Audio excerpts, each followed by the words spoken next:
But once you meet them and you get to start taking care of their cars, it no longer becomes about the car.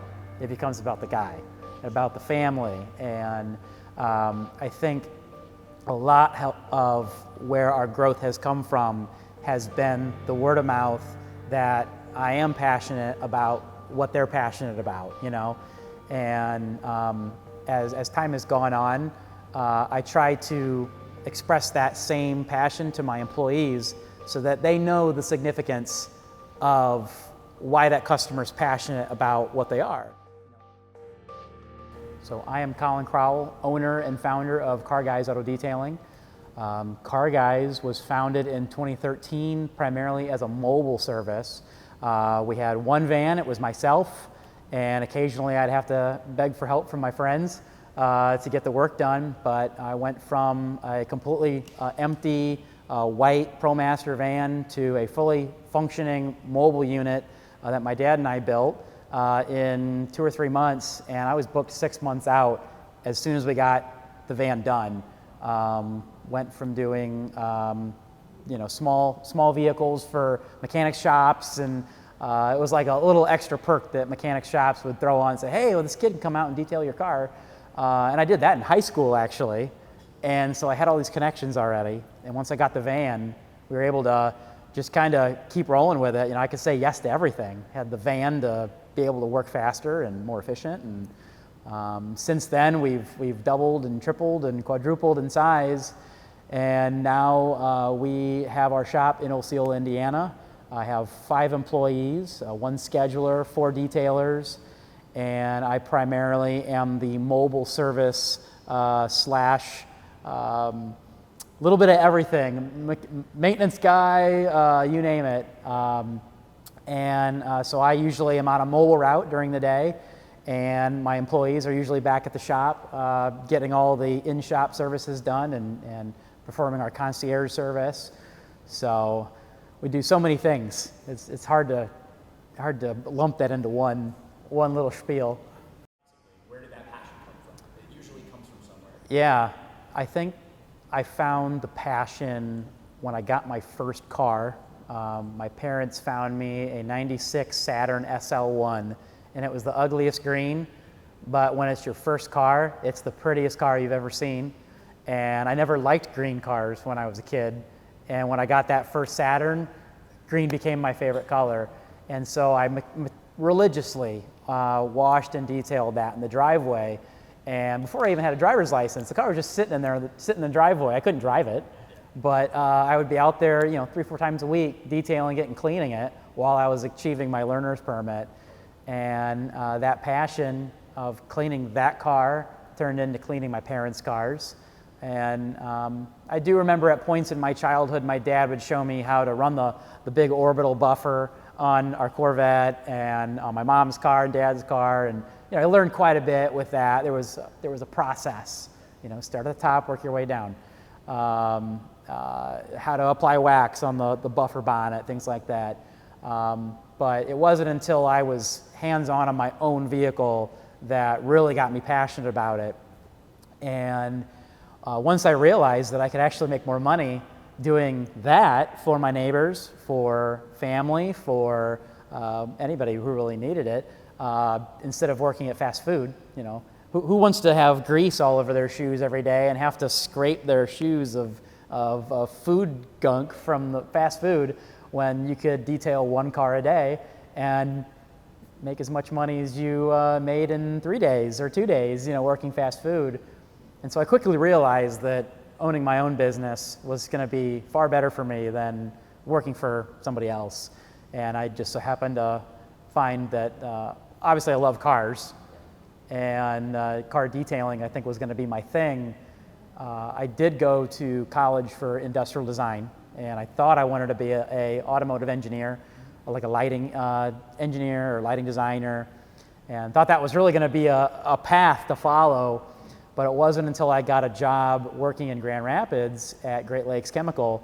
It's just outside of Grand Rapids on the south side there. I worked there for 2 years and really learned how to detail. There was what I knew, you know, how to apply wax, how to, you know, clean an interior, and then what I learned that really said, all right, you can you can make a living at this. You can make this a career. And so I quickly graduated from college. It's a 5-year degree. So that I tried to make it as fast as possible, but 5 years takes a while to tick by. I graduated, and right after graduation, I took that leap and went out and bought a van and bought all the equipment I needed. I got a small loan from my parents to get me over the hump with a power washer and some basic chemicals and cosign on a van. And it was that leap of getting into a van and having the equipment all set up in the van that I said, all right, well, I'm in it now. You gotta, once you're in it, you gotta go. And I have been going ever since. And that passion's still there. There's been days where I've looked up in the sky and said, is this really what I want to do the rest of my life? And it was the next day I'd wake up and say, I'm still excited to go to work, despite the pain and both of my shoulders being destroyed from washing big rigs all night long and being exhausted. I was still passionate for it. So, and now 11 years with Car Guys and probably 18 years total in the detailing industry. I still love it. So, and the people, I think a lot of it is the people. I love seeing cool cars. I love being a part of a car's history, but the people that I have met along the way has been probably the most rewarding aspect.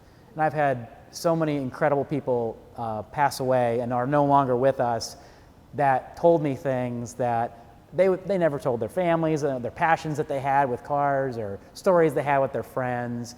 And to be able to carry those stories that they told me and to have the memories I have with their own vehicles and the vehicles that they shared with me, driving Bentleys and Porsches and Ferraris, have the keys for a weekend with a 911, like what 19-year-old kid or 20-year-old kid got to do that, Not a lot.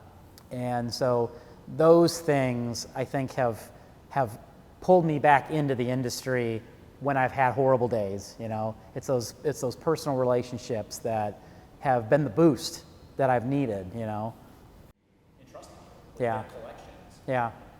A lot of the times it was word of mouth. So several of my large customers starting out were heavily involved with industry locally. So whether it was the Studebaker Museum or AM General, the people that produce the Hummer for the military, there's several large facets of our local car culture that once one guy knew, he would pass that information along to the next guy and say, I have a great detailer, someone who loves the cars. You need to talk to him. So they'd call me, and these are names that I grew up knowing, and they were like, I don't want to say the next big fish. As a detailer, they're like the next big guy. You want to get your hands on their cars, but once you meet them and you get to start taking care of their cars, it no longer becomes about the car. It becomes about the guy, about the family. And I think a lot of where our growth has come from has been the word of mouth that I am passionate about what they're passionate about, And as time has gone on, I try to express that same passion to my employees so that they know the significance of why that customer is passionate about what they are. We maintain several Rolls Royces and Bentleys and these old vehicles that have traveled the world. They've lived all these different lives. They might be the last remaining, or they were the first, or they were a special passion project for some billionaire.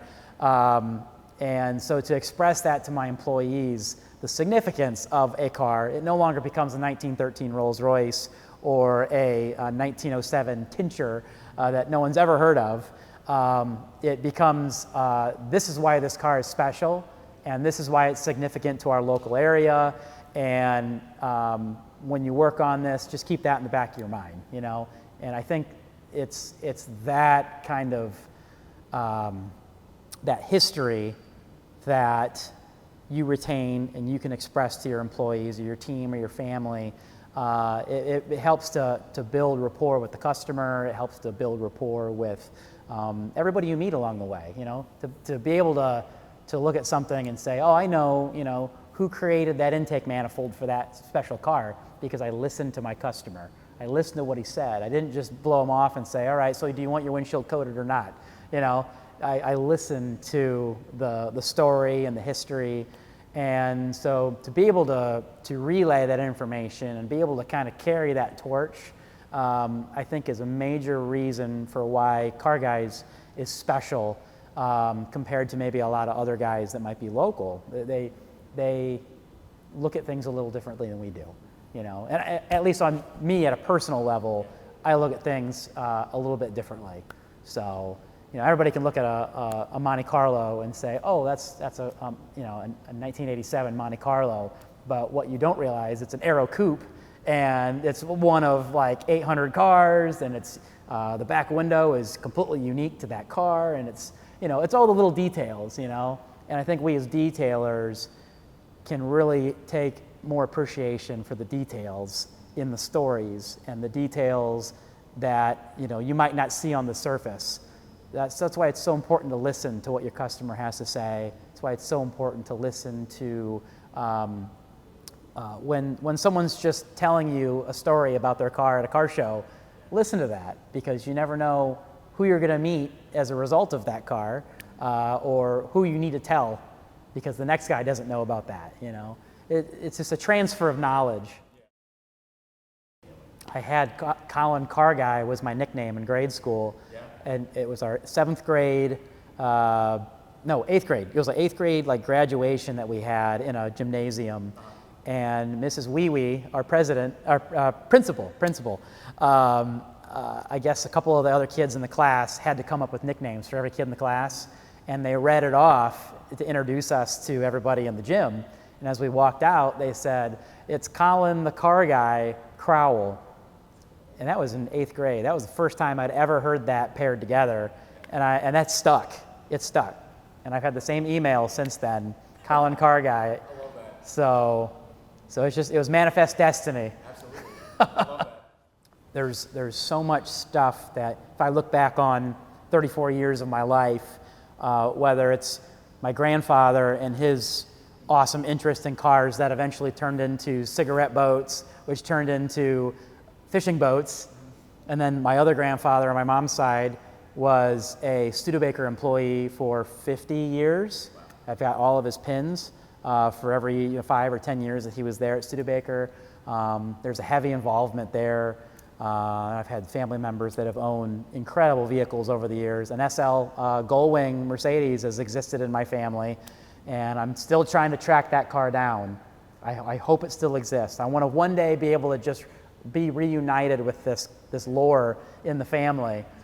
And I think I pair a lot of our history to so many cars within our life because we have so many memories tied to those cars. And I think that's just really important. Not a lot of people appreciate that, you know. They'll look and say, oh, my grandpa had a yellow Corvette, but I don't know anything about it.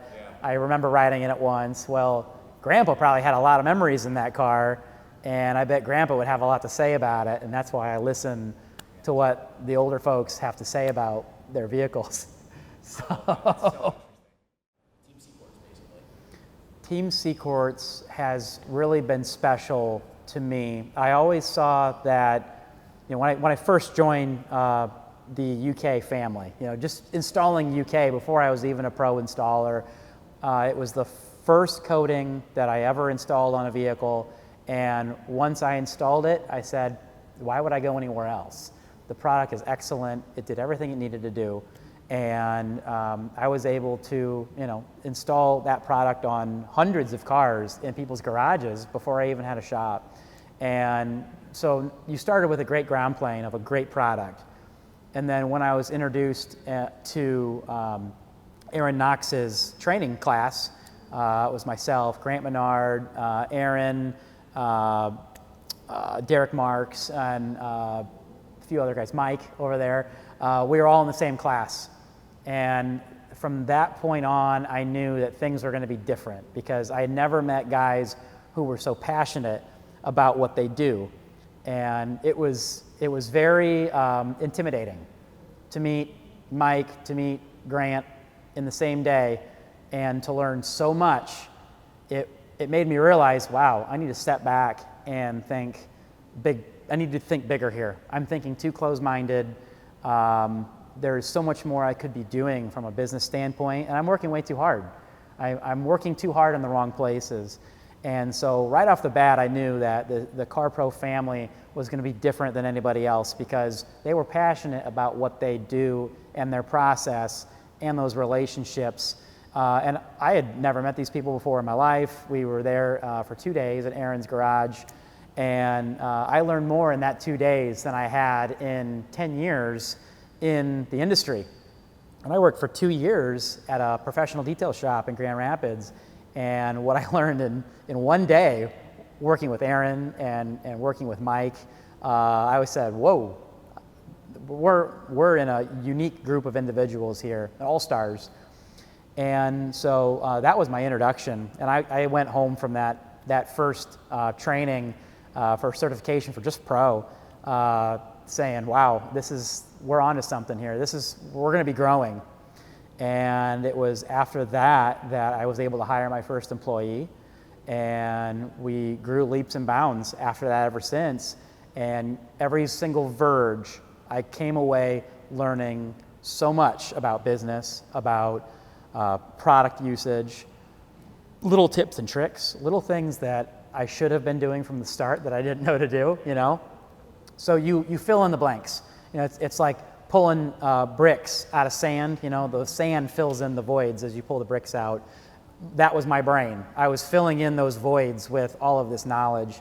And so we became a very lean, mean machine when it came to running a business. And then once I was added to this group chat, this family chat, and just being a part of this conversation, this ongoing chat, it's amazing that the situations that we as detailers encounter on a personal level, just in our day-to-day lives, dealing with family and dealing with auto detailing. You know, we're pro car washers, but we're so much more than that. And being able to ask questions about business, being able to ask questions, or just make a statement, you know, say something funny, and interact, even though we're all maybe 500, 1,000 miles apart from another. It's as if we're all in a ongoing verge. You know, we're all in this hive mind of information, and I've learned so much about everybody that's here, just being a part of a forum, you know. And we have a lot of talented people here, whether it's running a business or installing product, how to disassemble a car, you know, like, oops, we broke this piece of trim on this car, how hard is it to fix? We got guys who have taken this car apart 50 times, they know exactly what they have to do. And, oh, I can get the part for half price if you go through this dealership, you know? So it is really priceless. It is priceless. You can't put a dollar figure on the hive mind of information that's at this event. And just being part of the CQUARTZ family and being a Finest installer, you know, the product from the start has been phenomenal. Honestly, we've never had a problem. We've never had a customer come back. It is in such a different level of product. It's hard to even call it a product. It's the CQUARTZ Finest and Pro and the whole line of CarPro products are so easy to use, not only from a consumer perspective, but from a pro perspective. You know, it's you got easier installation. It's easier to explain to a customer how to use the product. The aftercare products, they just work, and when they work, it makes our job as a car care professional or your professional car washer. It makes it so much easier for us to do an excellent job every single time.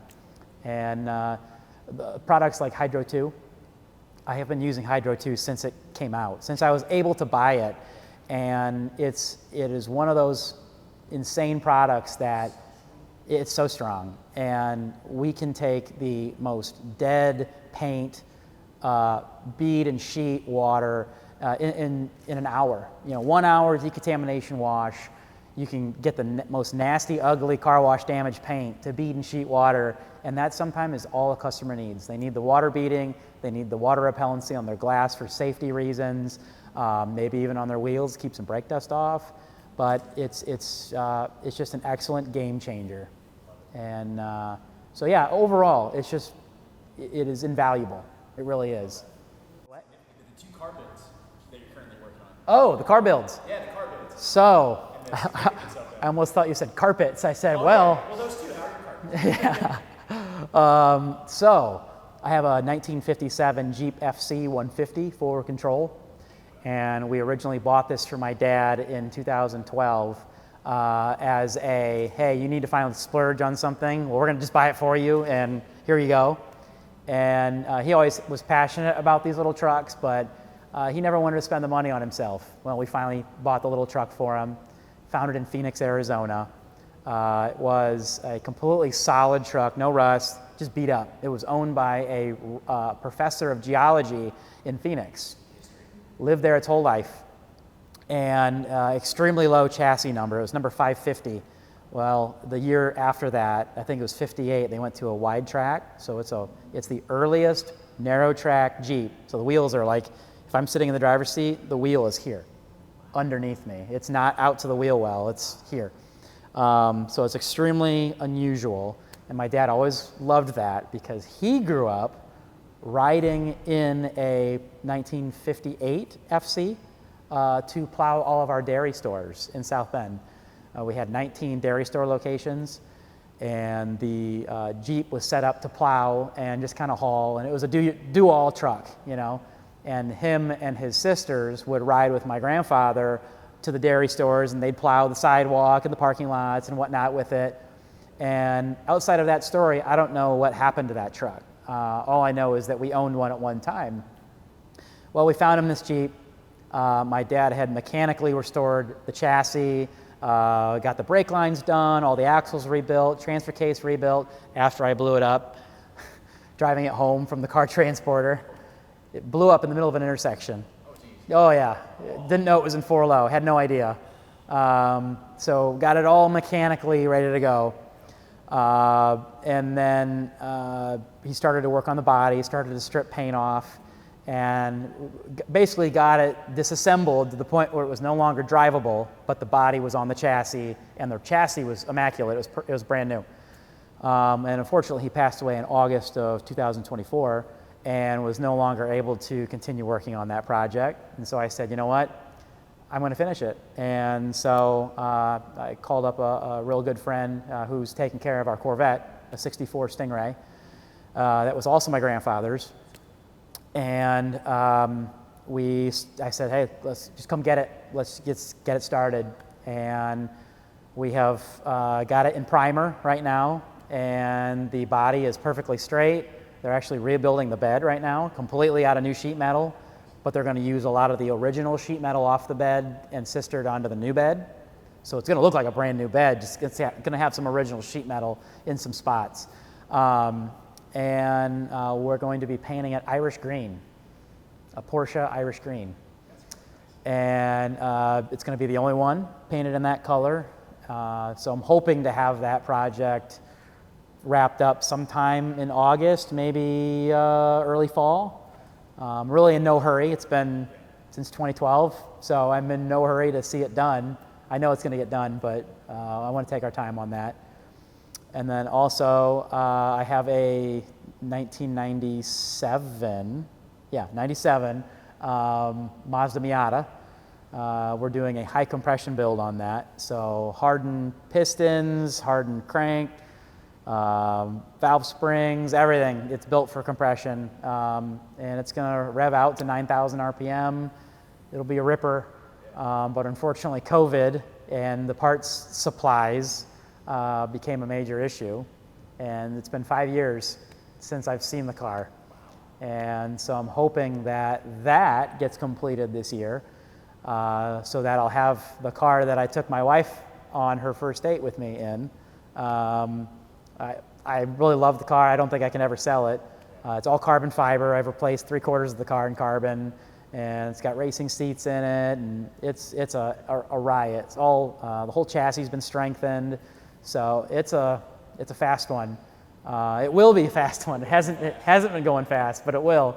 So I'm hoping to have that done by the end of the year. So, and we'll have everybody back in the garage once again. Up and coming detailer. Well, I would tell them to listen, first off. Don't go and follow everybody that you see on social media. Don't take what you learn on a forum to heart. Go do it yourself. Take that leap and put your hands on a car, put your hands on a buffer, and sure, use reasoning in that aspect. Don't go take a rotary to a black BMW and just go ham. But just go do it. Don't be afraid to learn on the go.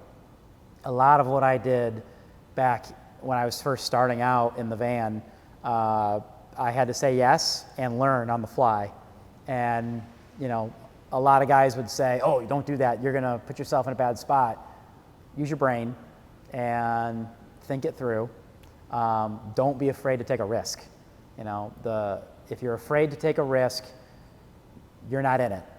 And you need to be able to risk your name. You need to be able to risk your reputation in order to stand out.